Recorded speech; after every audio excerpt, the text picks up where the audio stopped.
Cordial saludo para todas las personas que nos acompañan en este espacio académico, un espacio creado especialmente por el Politécnico Colombiano Jaime Sasa Cadavid, donde buscamos no solamente la transferencia del conocimiento, sino también crear espacios de reflexiones frente a problemáticas que se presentan a nivel nacional e internacional. Ahora, en el marco de una potencia a la alianza académica e investigativa entre la Universidad de Sonora, Manos Libres, el Instituto Mexicano para la Protección de los Derechos Humanos, Organización de Naciones Unidas, la Universidad Nacional a través de su Facultad de Derechos y Ciencias Políticas, la Universidad Remington y, por supuesto, el Politécnico Colombiano Jaime Sasa Cadavid a través de la Facultad de Comunicaciones, se da esta instancia y pasantía internacional, académica e investigativa en la categoría de investigación-creación. Esta instancia se realiza entre el 8 y el 19 de julio del 2023. Contamos con un invitado muy especial, un experto internacional, el doctor Óscar Coronado Rincón, profesor investigador de la Universidad de Sonora, México. También nos acompaña el doctor Enrique Carpizo Aguilar, presidente fundador del Instituto para la Protección de Derechos Humanos en México, y también nos acompaña el doctor Rodrigo Orlando Osorio, vicerrector de extensión del Politécnico Colombiano Jaime Sasa Cadavid. Por último, quien les habla, Mariana Sánchez Salazar, abogada de la Dirección de Cooperación Nacional e Internacional del Politécnico Colombiano Jaime Sasa Cadavid. Bueno, y como bien, vamos entonces a presentar a nuestro gran invitado. Él es el doctor Óscar Coronado, doctor en Derecho por la Universidad Durango Santander, México, magíster en Derecho Fiscal de la Universidad Autónoma de Durango, México, realizó estudios en juicio de amparo y acceso a la justicia en materia de derechos humanos por la Suprema Corte de la Nación y Ciencias Forenses en el Instituto Forense de Investigaciones Latinoamericanas. Muchas gracias al doctor por acompañarnos, Óscar Coronado, y también al doctor Rodrigo Osorio, vicerrector de extensión. Vamos a iniciar entonces con esta charla y queremos entonces que nos cuente, que nos salude, primero que todo, a todas las personas que nos escuchan y nos ven. Muchas gracias por este espacio, por esta invitación. Muchas gracias al doctor Rodrigo por también hacer los esfuerzos para la vinculación entre estas dos instituciones pares que tienen esta finalidad de la divulgación del conocimiento. Así también muchas gracias al doctor Santiago, decano de la Facultad de Comunicación, y muchas gracias a ti por darme esta oportunidad de venir a hablar de estos temas tan trascendentes a nivel internacional, ¿no? Que es un problema internacional que tenemos en muchos países, sobre todo de América Latina, ¿no? Que sufrimos, que supuestamente hace años deberíamos de haber superado y que todavía seguimos cargando con este problema, no nada más jurídico, sino social, ¿no? Es un problema social que trae otras vertientes, ¿no? En cuanto al impacto que tiene en la misma sociedad. Claro que sí. Doctor Rodrigo, muchas gracias por acompañarnos. No, muchas gracias a la Facultad de Comunicaciones que nos propicia estos espacios tan importantes, a Óscar, al doctor Carpizo, a las instituciones que se han vinculado con esta instancia investigativa, y sobre todo un tema como como la desaparición forzada, que no solamente es un tema muy importante desde lo social, en nuestro país hermano como lo es México, sino que es una problemática muy grande que tiene también Colombia. Yo creo que estos espacios nos tienen que llevar no a seguir repitiendo lo que dice la norma como tal, su negativa, sino a un espacio de reflexión, de sensibilización de toda la sociedad y un acompañamiento que es realmente y de unión, como se superan estos problemas sociales tan graves. Muchas gracias, doctor. Bueno, entonces vamos a adentrarnos al tema. El doctor Rodrigo Osorio nos dio una introducción. Vamos a hablar de la desaparición forzada de personas, ¿sí? Y queremos preguntarle a usted, doctor Óscar Coronado, ¿cómo se interesó en ese tema? ¿Cómo fue sus inicios de investigativos, profesionales, académicos en la desaparición forzada de personas y cómo esto los llevó a la declaración especial de ausencia, que es como lo denominan en México, que llevó como a otra instancia? Claro, bueno, primero el interés por abordar este tema fue, en México teníamos mucho desconocimiento del tema porque, como bien hacen las observaciones del Comité contra la desaparición de personas desaparecidas. En México había muchas denominaciones, igual que en toda América Latina, imagino, privación ilegal de la libertad, secuestro, entre otras denominaciones, y se empieza a hablar del tema hasta los años 2000, ¿no? A pesar de que ya sabemos que desde el siglo pasado este tema ya venía empujándose, sobre todo por organizaciones de familiares de personas desaparecidas, quienes fueron realmente quienes dieron este empuje.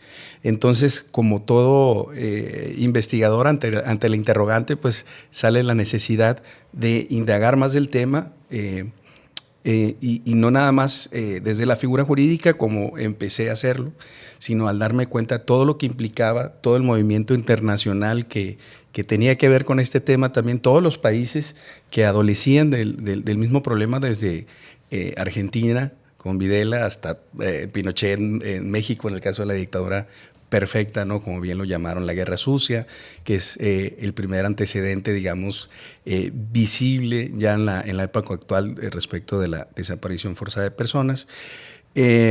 Y pues eso me llevó a hacer una investigación más profunda y, como dice Alfredo Islas Colín, también al ver la aberración de este delito, la naturaleza de este delito, dice Alfredo Islas Colín, es un delito contra la humanidad, una violación a normas de derecho internacional, es un crimen de lesa humanidad y un cruel procedimiento en el propósito de evadir la ley por parte del Estado. Yo asimilo mucho a estas figuras penales que castigan a los padres por el abuso contra sus hijos, ¿no? Es el mismo tratamiento en cuanto al Estado, la obligación de proteger a sus ciudadanos, y cómo falla, ¿no? en esta misión, ¿no? Entonces, sabemos que los países tenemos diferentes problemáticas particulares, pero en el caso de México pues ha ido mutando, ¿no? Que primero pues nace con la guerra sucia y todo este movimiento y esta historia que ya conocemos de esta ideología implementada por Estados Unidos contra el socialismo, el comunismo, y cuál es la situación actual de México, ¿no? ¿Cuál ha sido? ¿Por qué seguimos si ya no estamos supuestamente en esos tiempos? Persiste la práctica de la desaparición forzada de personas. Y bueno, eso me llevó al estudio de las instancias internacionales y también a llegar por fin a la Ley General en materia de desaparición forzada de personas en México, ¿no? Porque en México se dio un fenómeno muy particular, porque le ordenan a México, le recomiendan que legisle sobre el tema. El problema de México, que es una federación, es un estado federado que se compone por 32 entidades federativas, y lo que hace la federación es de que legislen todos ustedes, ¿no? sobre el tema, de manera local, a cada estado, que el equivalente acá es un departamento, ¿cierto? Sí, así es. Entonces, cada quien empieza decimos ahí, a arrastrar la pluma desde la legislatura y empiezan a poner sus matices dentro del delito, a quitarle responsabilidad a ciertos mandos, hasta que dijeron, no, en el 2015, no, aquí tiene que homologarse la definición o el concepto como tal de desaparición forzada de personas. Entonces, en el 2017 apenas nace lo que es la Ley General en materia de desaparición forzada de personas. También incluye una figura particular que se llama la desaparición cometida por particulares y el Sistema Nacional de Búsqueda. Hay mucho que hablar sobre esta ley, porque también esta figura de desaparición cometida por particulares es en la particularidad de México, en donde tiene mucha incidencia el narcotráfico y no necesariamente el Estado está involucrado, a lo mejor así es, de manera indirecta. Yo creo que esa es una de las principales situaciones que uno se empieza a preguntar en tema de desaparición forzada de personas. Convergen varios delitos, sí, varias problemáticas sociales que llevan, digamos, a esta gran problemática de la desaparición forzada de personas. Y me platicaban, por ejemplo, países como El Salvador, que actualmente pues algunos estarán de acuerdo, otros no, sobre este régimen que está actual, pero lo que sí es cierto que me preguntaban en alguna ocasión cuando hablamos del tema es de que, bueno, y el caso de ellos que adolecen mucho de las pandillas, que ellos son quienes desaparecen personas y que pues no se sabe de estos, ¿no? Entonces se genera esta figura, este delito, en la Ley General de la materia y pues trata de tapar ese hueco, ¿no? Que la autoridad no rehúse a la búsqueda de la persona desaparecida, asimismo a la protección de las víctimas indirectas o directas, ¿no? Hablando de los familiares más bien. Y se genera otra figura muy generosa que se llama declaración especial de ausencia. En México ya teníamos lo que era la declaración de ausencia. La declaración de ausencia es una figura civil que pretende proteger pues, los intereses de la persona desaparecida, asimismo de sus familiares, pero que no contenía esta figura de la desaparición forzada de personas ni la desaparición cometida por particulares.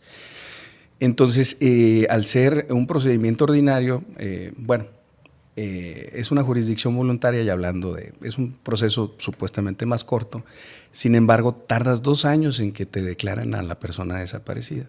¿Qué pasa en ese tema? En 2 años.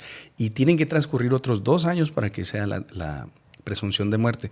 Por lo menos, y hablando estrictamente en los términos que marca la ley, serían 4 años, pero sabemos que no es así. Los términos en los juzgados son muy demorados. Entonces, ese proceso puede durar 6, 7 años. ¿Qué pasa entonces con los familiares de la persona desaparecida cuando la persona desaparecida era el único sustento del hogar? Una incertidumbre constante. Entonces nace esta figura de declaración especial de ausencia que acorta mucho los tiempos y que da medidas provisionales, como cuál, desde los 15 días a partir de presentar o de promover esta acción de la declaración especial de ausencia. El juzgado familiar, que es ante quien se debe de promover allá, se encarga de oficio de todo, de las publicaciones, de estar en contacto con la familia, o al menos ese es el deber ser de la ley y del Estado. Nos hemos encontrado con algunas situaciones ahí en cuanto a resistencia, ¿no? Porque es como abrir la caja de Pandora. En México tenemos un grave problema de desaparición forzada de personas. Entonces, ¿qué sería si todas ellas empiezan a promover esta declaración especial de ausencia y que se den cuenta de que en menos de 15 días el juzgado tiene que estar promoviendo u ordenando al Seguro Social, se diría ya, al IMSS o a aquel sistema de pensión que le corresponde entonces dar un adelanto provisional de lo que sería su pensión definitiva? Entonces esa figura no existe, pero el costo también para el Estado, ¿no? Sí. Pero es bueno que también el Estado empiece a responsabilizarse por su falta de seguridad humana, ¿no? Lo que le llamamos, no su responsabilidad. Bueno, no sé si me extendí mucho. Correcto, no, muchas gracias. El doctor Rodrigo Osorio quiere hacer algún aporte como experto también en derecho penal. Desde el punto de vista del derecho penal internacional, y bien lo decía Óscar, la desaparición forzada constituye un delito de lesa humanidad. Colombia hace unas semanas viene recibiendo unas noticias muy dolorosas de lo que se ha conocido como falsos positivos, entre comillas, o ejecuciones extrajudiciales, donde se están tratando los responsables de allanar a la justicia, a la jurisdicción de paz, esta justicia transicional en la que Colombia ha incursionado. Sin embargo, desde el derecho penal internacional se constituye en un delito de lesa humanidad por el elemento zozobra, y lo decía Óscar, es ese elemento en que lleva a las víctimas que quedan, los familiares, los amigos, la sociedad en sí, es el peor sentimiento al que podemos someter a un ser humano, es la incertidumbre total. Cuando uno habla con víctimas de desaparición forzada, es realmente, han llegado a unas lesiones psicológicas insuperables. Sienten la persona que duerme con ellas, siente la persona que les toca la puerta, siente la persona que está en la sala fumándose su cigarrillo como lo hacía antes, tomándose su café, porque no han podido generar un duelo con esa incertidumbre, esa negativa de qué fue realmente lo que pasó con estas personas. Para Colombia lo venimos intentando llevar un delito de lesa humanidad donde no tiene consideraciones frente a la justicia transicional. Colombia está intentando llevar jurídicamente estos victimarios hacia esta justicia de transición, que realmente la justicia de transición es una hija de la justicia restaurativa, donde difícilmente podemos reparar esos elementos y esas lesiones tan graves que han pasado, y donde aquí en Colombia pues el Estado tiene que entrar a responsabilizarse porque son militares quienes están metidos dentro de estas conductas, pero también el Estado ha sido muy permisivo con otros grupos armados ilegales, donde tiene que asumir responsabilidades como tal frente a las víctimas. Y escuchando a Óscar, hay un camino todavía muy grande por recorrer, muy amplio, donde le estamos simplemente contando la verdad para que las personas puedan hacer duelo, y nos metemos en una reparación. Nos olvidamos que la reparación que exige la justicia transicional es una reparación de índole integral. Es decir, aquí también veo todo un espacio donde Colombia tiene que empezar, y así como lo ha hecho México, que ha bebido de nuestras decisiones hitos por nuestras altas cortes, aquí veo que Colombia debe empezar a beber del trabajo que viene haciendo, por ejemplo, personas como el doctor Óscar Coronado en este tema de desaparición forzada. Sí, evidentemente es un tema bien delicado, como lo decía el doctor Rodrigo, para sus familiares, una zozobra, una ansiedad, esperar a que llegue su ser querido. Un duelo permanente, ¿no? Un duelo permanente. A todas las personas que nos están viendo, si están pasando por una situación parecida, nos gustaría que nos dejaran sus comentarios, que nos comenten y que participen de este tema, porque realmente es un tema delicado que no solamente permea, digamos, un sector de la sociedad o un país, sino acá estamos hablando de todo un continente, Latinoamérica prácticamente. Entonces, continuamos con estas preguntas que realmente son de mucho interés para todas las personas, y centrándonos en esos estudios que han hecho, digamos, a nivel de Latinoamérica, ¿cierto? ¿Cómo ha sido o por qué la desaparición forzada de personas sigue siendo una práctica especial de los gobiernos latinoamericanos? Bueno, primero que nada comentarte que, y reforzando lo que dice el doctor Rodrigo, es que es cierto, en México hemos tomado mucha referencia de las altas cortes de acá de Colombia, todo este movimiento en el constitucionalismo. Nosotros apenas abrimos los ojos con el caso Rosendo Radilla, que precisamente trata de este tema de desaparición forzada de personas.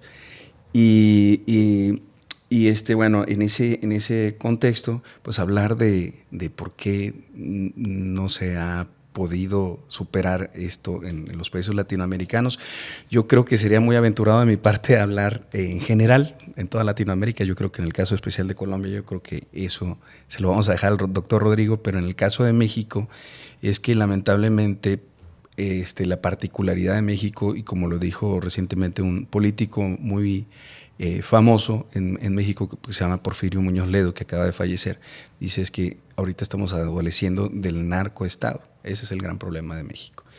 Entonces, las instituciones están captadas por el narcotráfico, y las desapariciones ya no son por problemas ideológicos o políticos, ¿no? Se da por un contexto del narcotráfico y de conveniencias. De alta criminalidad. Y de alta criminalidad, exactamente. México, como lo dice en su informe 2015-2018, adolece de que tiene una frontera muy grande con Estados Unidos, ¿no?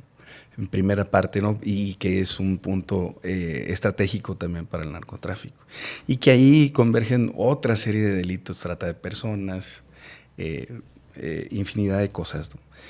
Aparte de la desaparición forzada, que también tiene que ver con la migración y cómo están ellos en un estado de vulnerabilidad también. Hace algunos años, en el 2012 más o menos, no sé si repercutió acá una noticia de 72 migrantes ejecutados en San Fernando, Tamaulipas, que se negaron a integrarse al crimen organizado y los ejecuta. Y esos son los visibles, ¿no? Digo, no quiero restarle el duelo a las personas que sufrieron esa pérdida, pero eso es lo visible. Ahora lo que no se visibiliza, dice un periódico de gran circulación en México, es que hay desaparecidos hasta de las estadísticas, porque haciendo un estudio... Es cierto. Hay digamos, una cantidad que reportan en los medios, pero hay un sinnúmero de casos que realmente yo creo que como usted dice bien, se salen de las estadísticas. Sí, yo consultando con las madres buscadoras en mi estado, porque mi estado es Sonora, colinda precisamente con Arizona, Estados Unidos. Hablando con ellas me dicen, no, las cifras oficiales son 4 veces más de lo que ellos reportan. Impresionante. Entonces recuerdo que cuando empecé esta investigación se hablaba de 40,000 desaparecidos oficialmente, ahorita ya vamos en 150,000 oficiales, en 12 años. Doctor Rodrigo, ¿cómo estamos nosotros frente al tema? No, realmente la desaparición forzada en Colombia es un tema que viene de vieja data, es un tema muy actual y se explica desde sus 2 elementos del tipo penal. Lo primero es eso tan tremendo que es que le arrebaten a uno la libertad, y ese otro elemento que es la negativa de denunciar, de decir dónde está la persona. Ahí es donde se encuentra la gran diferencia en ese segundo elemento con lo que es el secuestro. Pero también radica y hace parte de una respuesta a la pregunta que hacías, Mariana. ¿Por qué? ¿Por qué seguimos hoy todavía hablando de desaparición forzada? Porque cuando yo arrebato la libertad a la persona y me niego a decir dónde está, lo que estoy haciendo es tapando el delito inicial, destruyendo la prueba. La prueba es que la persona no pueda hablar, lo callo, pero también estoy callando al resto de sus víctimas, callo a su familia, a sus amigos, porque lo que pasa, por ejemplo, en algunos territorios de Colombia ha venido pasando es que siembro con ello el miedo de que ese familiar, ese amigo, ese vecino se niegue también a denunciar, por miedo que le puede pasar lo mismo, por miedo de que puede llegar a su casa y uno de sus hijos ya no estar. Nos lo arrebatan para callar también eso. Entonces, por eso el delito sigue estando constantemente en auge, porque es la manera que las organizaciones ilegales y, como lo decíamos ahora, también organizaciones legales que hacen parte del Estado destruyan esa prueba, esa posibilidad de que las personas hablen, nos cercenan la posibilidad de denunciar y contar, tanto para la víctima directa, que nunca aparece, como la de sus familiares, amigos y la sociedad, que por miedo a que les pase lo mismo, callan también y no hay una voz. Creo que en México y ahorita aquí en Colombia estamos perdiendo ese miedo. A medida que se pierda ese miedo se los vamos a traspasar a los actores ilegales, a los victimarios, de que efectivamente no estamos ya guardando silencio. Es más duro afrontar el delito que el miedo a tal vez ser víctimas de ello. Sí, lamentablemente es así, doctor Rodrigo. Y bueno, revisando, digamos, ¿quiere aportar algo, doctor Oscar? Sí, comentar también técnicamente que es despojar, reforzando lo que dice el doctor Rodrigo, es despojar a la persona de toda seguridad jurídica, ¿no? Su garantía de audiencia, contradicción, de defenderse en sí, y también, como bien lo comenta, no nada más a él, a su familia también. Por eso la obligación del Estado de proteger a las víctimas y en un primer lugar, pues de la protección física, ¿no? Sí, emocional, psicológica, y posteriormente también de garantizarle un estatus mediante estas protecciones de seguridad social que veníamos comentando. Y lo que comentábamos, ¿no? En el caso de México también hay una resistencia por parte del Estado, sigue habiendo resistencia.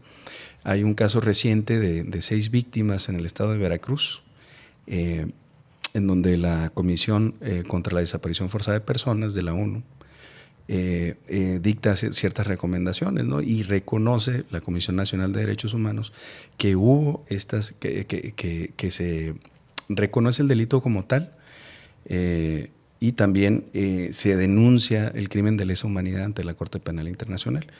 Y esta resistencia se está dando mayormente por las Fuerzas Armadas, el Ejército, la Marina, con el caso de los 43 de Ayotzinapa, que no dejaron que los investigadores pudieran ingresar a los batallones para la investigación, ¿no? En el caso de Ayotzinapa y acá en el caso de la Marina también.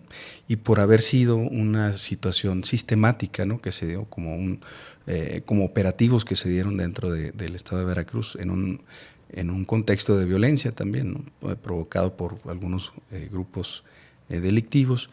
Y bueno, pues la novedad en México es esa, ¿no? Estas recomendaciones que se hacen, se sube, porque también hubo una controversia por parte de las autoridades, porque la Fiscalía no estuvo de acuerdo en acatar estas recomendaciones, y la Suprema Corte de Justicia determina que esas determinaciones pronunciadas, o esas recomendaciones pronunciadas por el Comité contra la Desaparición Forzada de Personas eran constitucionales, por tanto tenían que acatarlas. Y ahorita estamos en eso, queriendo cumplir. Claro que sí, me imagino. No, en definitiva, pues vemos que las víctimas sufren, se sienten coartadas a nivel físico, emocional. En definitiva, el Estado debe de brindar mayores garantías a estas víctimas.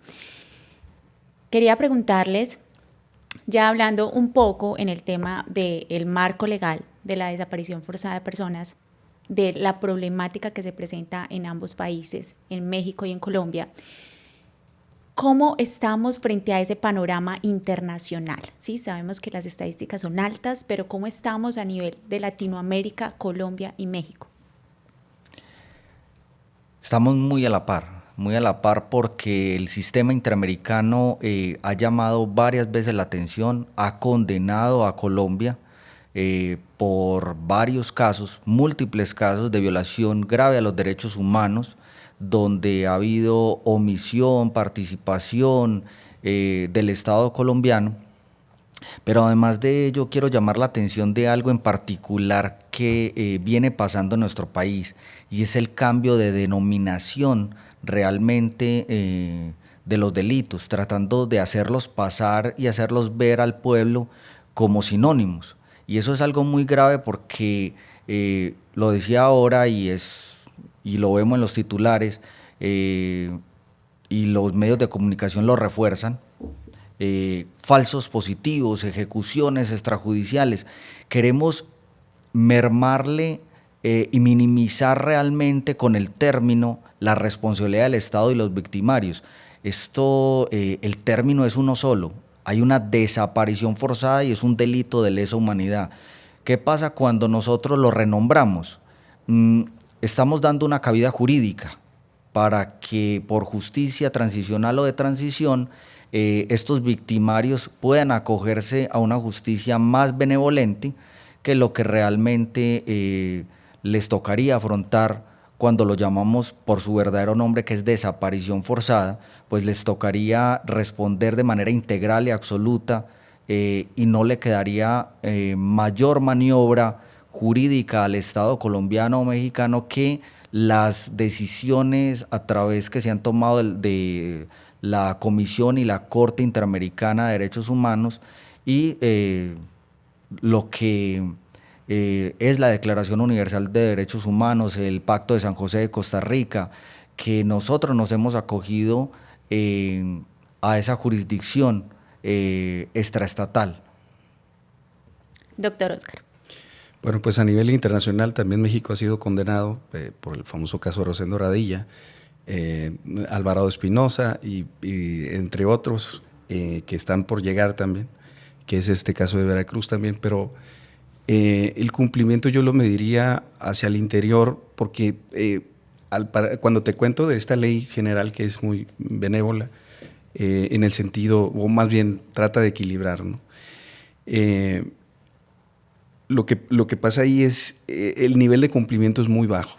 Es decir, yo acabo de promover en mi estado un amparo, que es una tutela, por un juez que no quiso ni siquiera recibirme la acción como tal, justificando que no tenía la vía, ¿no? La vía procesal.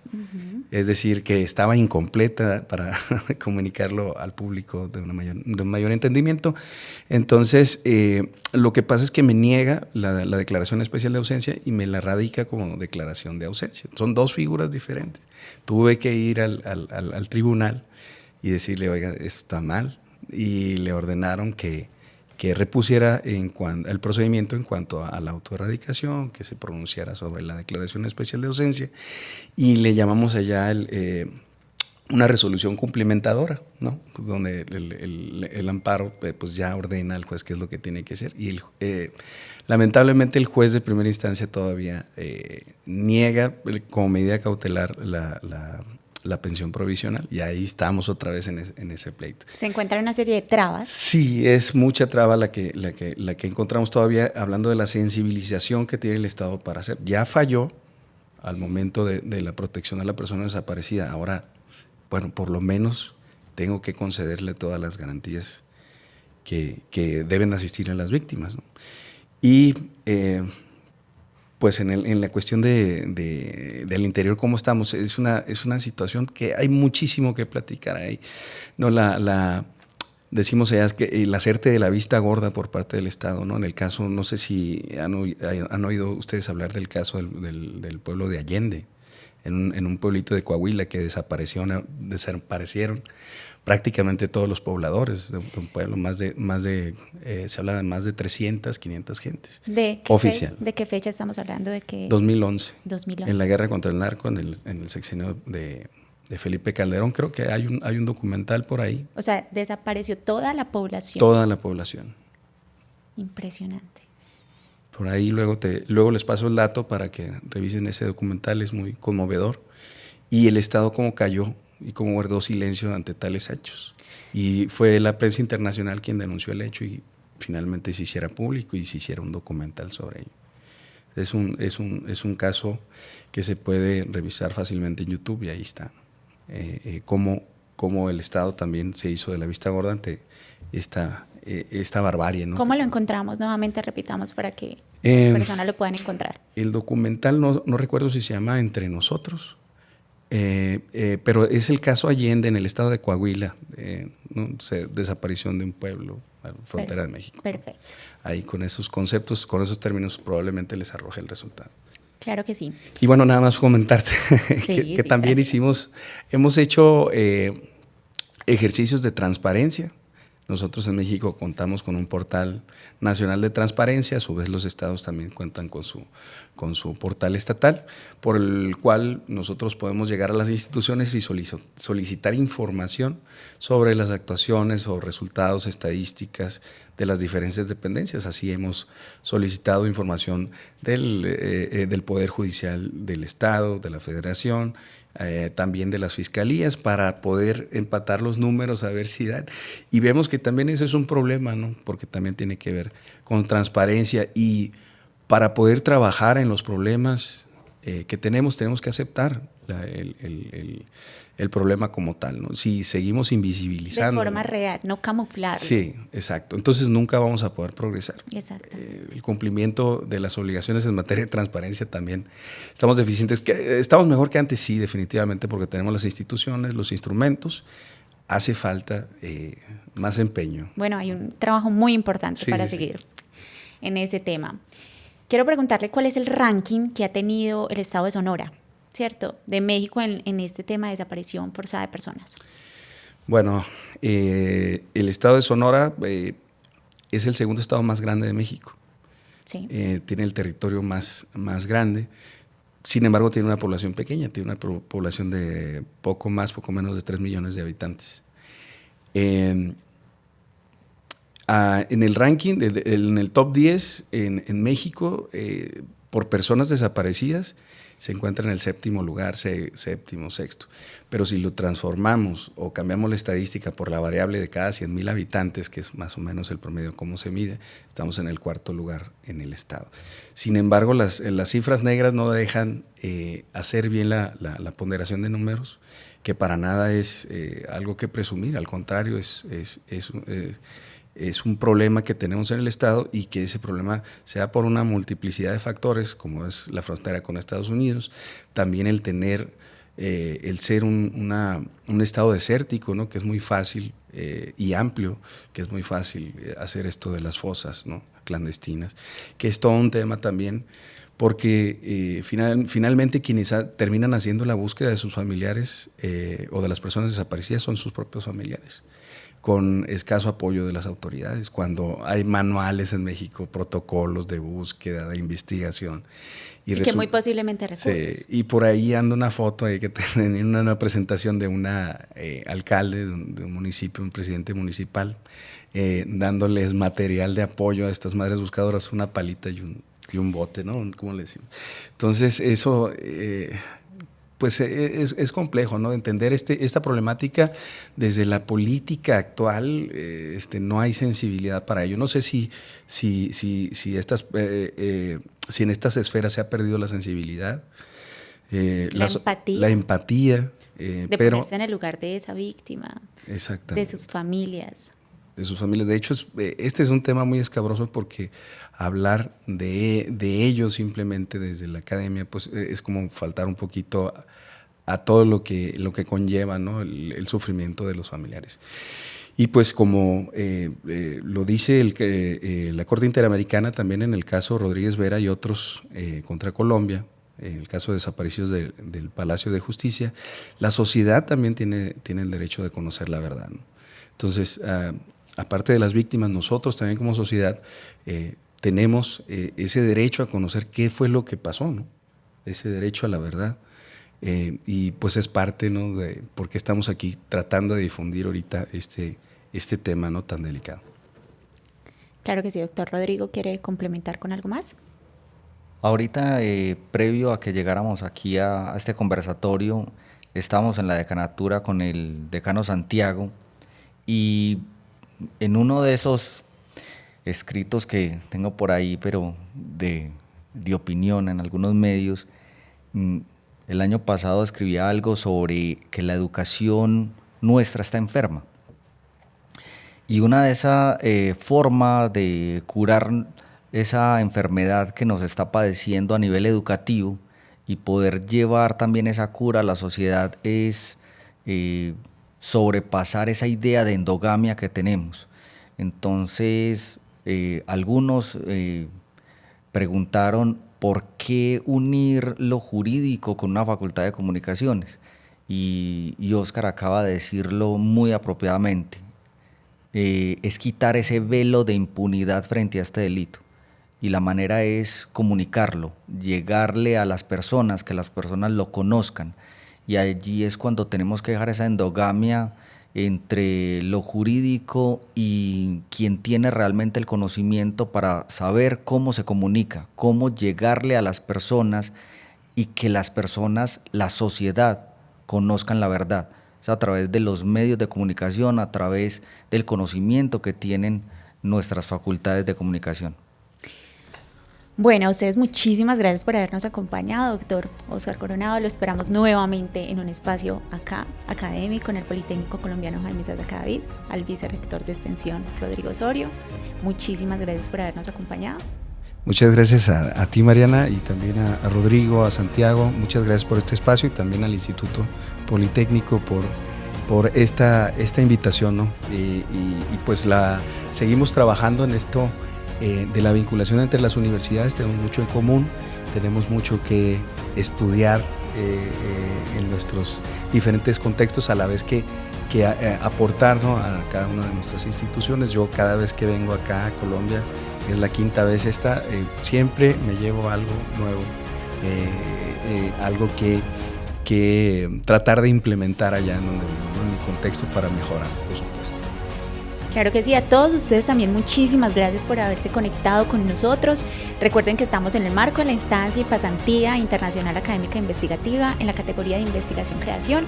Muchos agradecimientos también a la Universidad Nacional, a la Universidad Remington, también a toda el área de la Dirección de Cooperación Nacional e Internacional del Politécnico Colombiano Jaime Isaza Cadavid, la Decanatura de Comunicación Audiovisual del Politécnico Colombiano Jaime Isaza Cadavid.